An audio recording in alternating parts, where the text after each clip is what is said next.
Ever blinked and suddenly the whole day's gone? You know that feeling, right? Well, today we're counting down 10 games that will absolutely eat up your time. Seriously, these aren't your casual 5-minute distractions. We're talking about games that'll have you saying, just one more, until the sun comes up. So get comfy, maybe grab a snack, and let's jump into the time warp. Red Dead Redemption 2? Think about it. You boot up the game and right away, you're not just thrown into some linear story. You're in this sprawling, open world that feels absolutely alive. Every little detail, from the way the NPCs go about their day to the random animal encounters, just pulls you in deeper. You could literally spend hours just wandering around, hunting for that perfect pelt, discovering hidden trails, or just soaking in the atmosphere. It's the kind of game where getting lost is half the fun. It's nice to give something instead of just begging. And the story? It's not a sprint, it's a marathon. It unfolds deliberately, letting you really get to know Arthur Morgan and the rest of the Van der Linde gang. You're not just completing missions, you're living alongside these characters, experiencing their triumphs and their struggles. You build connections with them, and you genuinely care about what happens. That kind of emotional investment just makes you want to spend more time with them, see their stories through to the end, no matter how long it takes. But it's all the other stuff that really makes the hours melt away. You could be planning a big heist with the gang, then suddenly get distracted by a fishing spot that looks too good to pass up. Or maybe you stumble upon a mysterious stranger with a side quest that sounds intriguing. Before you know it, you've spent 2 hours just chasing down leads and getting caught up in some random adventure that has nothing to do with the main story. And let's not forget the sheer amount of things to do. You can play poker in a smoky saloon, go bounty hunting, try your hand at five-finger fillet if you're brave, explore abandoned mines, find hidden treasure maps, the list goes on and on. Each of these activities, while seemingly small on their own, adds to the overall richness of the world and gives you another reason to keep playing. Then there's the whole aspect of just living in the game. You need to take care of your horse, maintain your weapons, and even manage your camp supplies. These little details, while not always the most exciting, contribute to that feeling of immersion and make you feel like you're actually part of this world.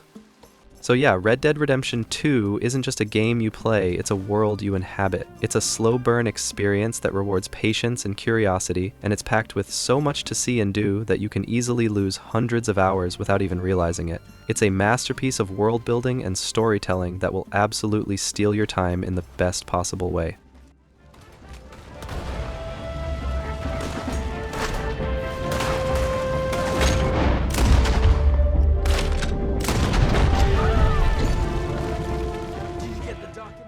Ghosts of Tsushima. Yeah, this one's another masterclass in how to make a game that just sucks you in and doesn't let go for a long time. It's not just the beautiful world, and man is it beautiful, but the whole experience of becoming the ghost that can easily steal away hours of your life. Think about it, you start as Jin Sakai, this honorable samurai, and you're watching your home get absolutely hammered by the Mongol invasion. Then you have to make this shift, this transformation into the ghost, embracing these unconventional, stealthy tactics to fight back. That whole journey, that evolution of Jin's character, is so compelling that you just want to keep playing to see how it unfolds. And the world itself? Forget fast travel for a bit. Just riding your horse across Tsushima Island is an experience in itself. The way the wind guides you, the stunning vistas that open up, the little details like the swaying pampas grass and the sunlight filtering through the trees, it's all so atmospheric and immersive. You find yourself just wanting to explore every corner of the map, not just to find collectibles, but just to soak it all in. But it's not just pretty scenery. The gameplay is incredibly engaging too. The sword combat is fluid and satisfying, and mastering the different stances to take down various enemy types is a real joy. And then you add in the stealth elements, the grappling hook, the different gadgets you unlock as the ghost. It all combines to create this really dynamic and fun way to approach combat and exploration. And just like Red Dead, Ghost of Tsushima is packed with side content that feels meaningful. The Tales of Tsushima aren't just your typical go-fetch-this quests. They often tell these really personal and moving stories about the islanders and their struggles under the Mongol occupation. You get invested in these characters and their fates, which gives you another reason to spend time helping them out. Then you've got all the little things that add up, finding those hidden hot springs for Jin's reflections, composing haiku that capture the beauty of the island, climbing to the top of Shinto shrines for powerful charms. These aren't just checkboxes on a list. They're moments of peace and reflection that break up the intensity of the combat in the main story. And if you're a completionist, forget about it. Hunting down every last Mongol camp, finding every collectible, and upgrading all your gear will easily push you past that 100-hour mark, especially with the addition of Iki Island and all its new content. Ghost of Tsushima isn't just a game you play, it's a world you get lost in. It's a beautiful, engaging, and emotionally resonant experience that respects your time while simultaneously making you want to spend as much of it as possible on Tsushima Island. It's a true time thief, and a gorgeous one at that. Horizon Zero Dawn? This game has some serious time-stealing potential. You're thrown into this fascinating post-apocalyptic world where humanity has regressed into tribes, and the land is roamed by these incredible, terrifying machines. The mystery of what happened to the old world and why these machines exist is such a compelling hook that you just want to keep playing to uncover all the secrets. What makes Horizon Zero Dawn so good at devouring your hours? Well, the open world is just begging to be explored. It's not just vast, but it's also incredibly beautiful and diverse, from lush forests to snowy mountains and arid deserts. There's always something interesting to see over the next ridge, whether it's a new type of machine, a hidden ruin from the old world, or a desperate survivor who needs Aloy's help. And speaking of Aloy, she's a fantastic protagonist. Her quest to uncover her origins and the mysteries of this world is really captivating. The main storyline is probably going to take you around 25-30 hours, but that's just the main thread in a much larger tapestry. The side quests in Horizon Zero Dawn are surprisingly engaging. They're not just simple fetch quests, they often involve interesting characters and offer more insight into the different tribes and the lore of the world. Completing these can easily add another 20-30 hours to your playtime. Then, there's the thrill of hunting the machines. Each type of machine has its own unique behaviors, strengths, and weaknesses. Figuring out the best way to take them down, whether it's through stealth, traps, or targeting specific components with your bow, is a really rewarding gameplay loop. And there are so many different types of machines to encounter, from the nimble Watchers to the massive Thunderjaws.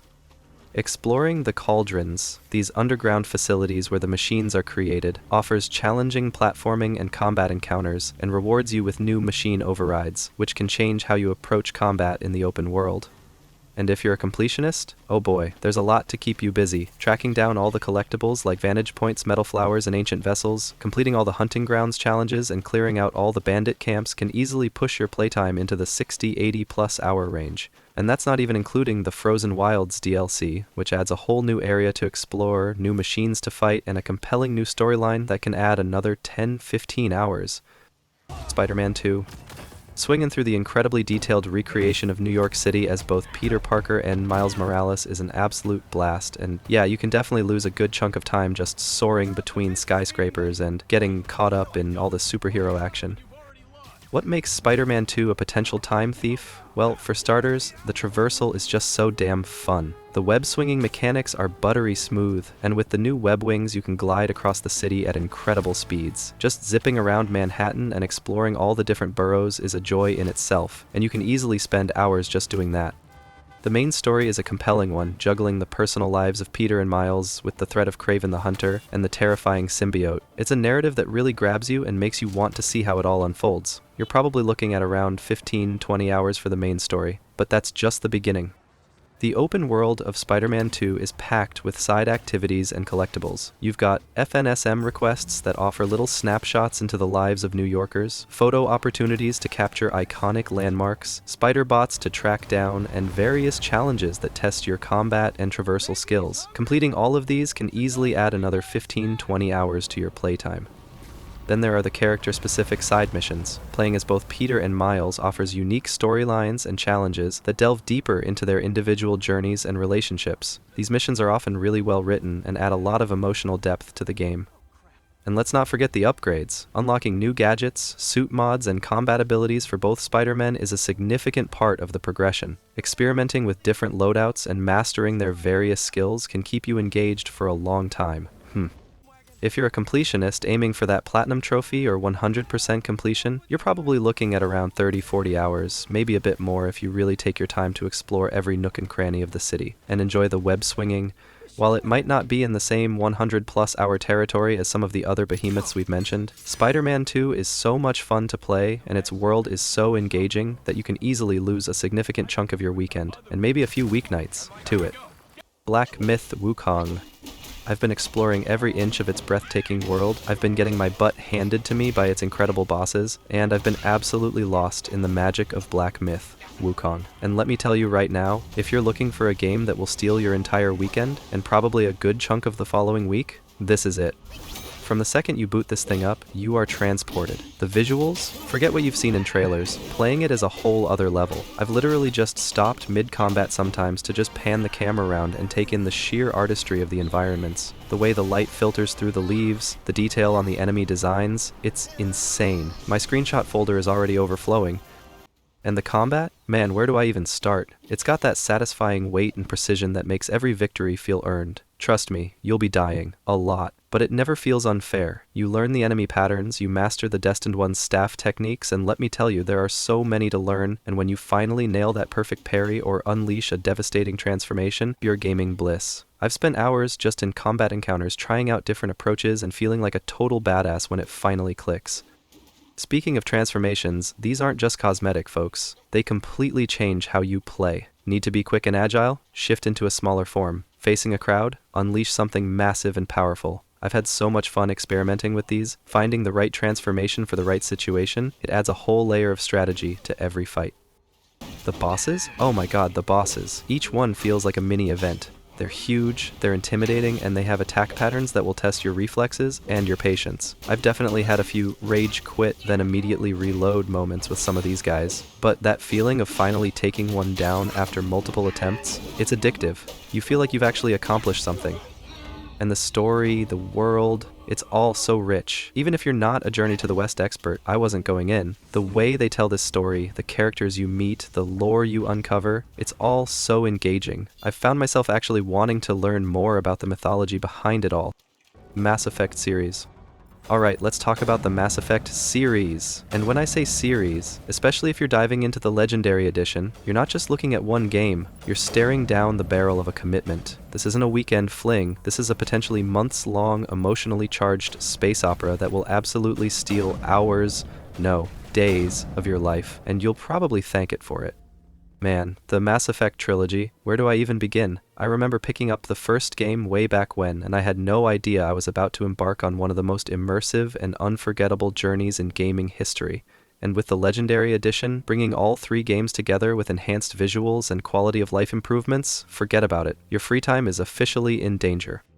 What makes Mass Effect such a time thief? It's the world, man. BioWare crafted this incredibly rich and detailed galaxy filled with fascinating alien races, complex political dynamics, and a history that feels deep and lived in. From the moment you step onto the Citadel, you're just bombarded with lore and intrigue. You want to talk to everyone, read every codex entry, just soak up all the world building. That alone can add hours to your playtime. Then there's Commander Shepard. You are Shepard, and the choices you make, the relationships you build with your crew, they genuinely matter. This isn't a game where you just go through the motions. You'll find yourself agonizing over decisions, forming deep bonds with your squad mates, shout out to Garrus and Tali, you know who you are, and getting completely invested in their personal stories. I've spent hours just wandering the Normandy, having conversations, and learning more about these characters. It's like they become your virtual family. And the story? Epic doesn't even begin to cover it. The overarching threat of the Reapers, the desperate fight to unite the galaxy, and the personal stakes for Shepard and the crew. It's a roller coaster of emotions and intense moments. You'll be on the edge of your seat during the big set pieces, and you'll probably shed a tear or two during the quieter, more character-driven moments. Trust me, I've been there.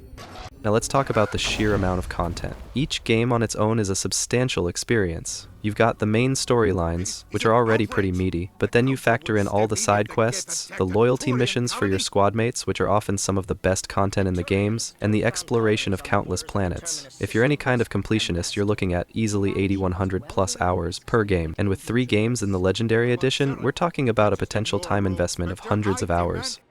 I've personally lost countless weeks, yes, weeks, to the Mass Effect universe. There's just so much to see and do, so many different ways to play through the story, and so many choices to make that it has incredible replayability. I've played through the trilogy multiple times, making different decisions each time, and I still discover new things. So yeah, the Mass Effect series, especially in the Legendary Edition package, is a colossal time sink, but it's the kind of time sink that's absolutely worth it. You're not just playing games, you're embarking on an epic journey, forging unforgettable relationships and shaping the fate of the galaxy. Just be prepared to say goodbye to your social life for a while. Trust me, the Milky Way needs you, Commander. Kingdom Come Deliverance. Alright, Kingdom Come Deliverance. This one's a different kind of time sink. It's not the sprawling fantasy epic you might expect. It's grounded, it's realistic, and it demands your patience. I remember starting it and being surprised at how much I didn't know how to do. Even swinging a sword felt clunky at first. But that's what gets you hooked, I think. You're not some chosen hero from the start. You're Henry, a blacksmith's son, and you have to learn everything, and I mean everything. Learning to fight properly, reading, brewing potions, even just navigating the world. It all takes time and effort. The world itself, 15th century Bohemia, is incredibly detailed. The daily routines of the NPCs, the way the story reacts to your choices, it all feels so immersive. I've spent hours just wandering the countryside, discovering hidden villages, and getting to know the people. The main story is pretty involved, but it's all the side stuff that really eats up your time. There are so many side quests, and they're often surprisingly well written, with their own little stories and characters. And then, you've got the skills to level up. Want to be a master swordsman? That's going to take hours of practice. Prefer sneaking around? Better start honing your stealth skills. And let's not forget the survival aspects. You need to eat, sleep, and keep your gear in good repair. Ignore these things and you'll definitely feel the consequences. It adds another layer of realism that keeps you engaged with the world.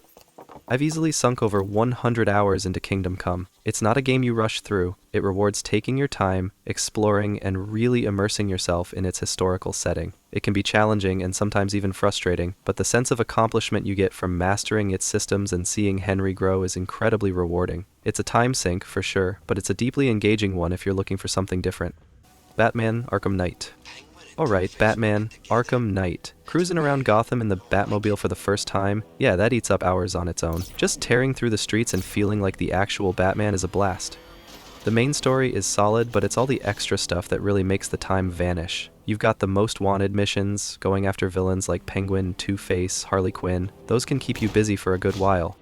And then, there's the Riddler. Oh man, the Riddler trophies and challenges. There are hundreds of them scattered all over Gotham. If you're a completionist trying to find them all and solve his puzzles, you can easily sink dozens of hours into that alone. Some of those riddles are seriously head-scratchers. Beyond the big villains and the Riddler, there are also all the militia activities, taking down watchtowers, APCs, defusing bombs. Liberating Gotham piece by piece can be surprisingly addictive, even if some of it feels a bit repetitive. I've definitely lost a good chunk of time just gliding around the city, looking for collectibles and getting into random street brawls. And if you factor in the DLC story packs and challenge maps, you can easily push your playtime way up there. Yeah, Arkham Knight gives you a massive Gotham to play in, a compelling narrative, and a ton of side content to keep you occupied. If you're looking to feel like the Batman for a long haul, this one will definitely steal a good chunk of your time. Yakuza Like a Dragon 7. Alright, Yakuza Like a Dragon, or Yakuza 7, depending on how you count. This game was a real shift for the series, and it absolutely has that just one more turn factor that can steal hours without you even realizing it. The biggest time sink here is definitely the turn-based RPG combat, building up your party, experimenting with different jobs, the class system, and figuring out the best strategies for each fight can be surprisingly addictive. I've spent ages just grinding levels and trying out different party compositions.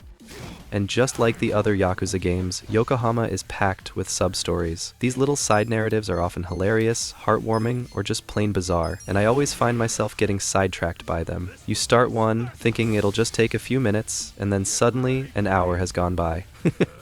Then you've got all the minigames, from kart racing to business management to karaoke. These aren't just throwaway distractions. Some of them are surprisingly deep and can easily eat up a significant amount of time on their own. I definitely lost a few evenings trying to become the top shareholder in Yokohama.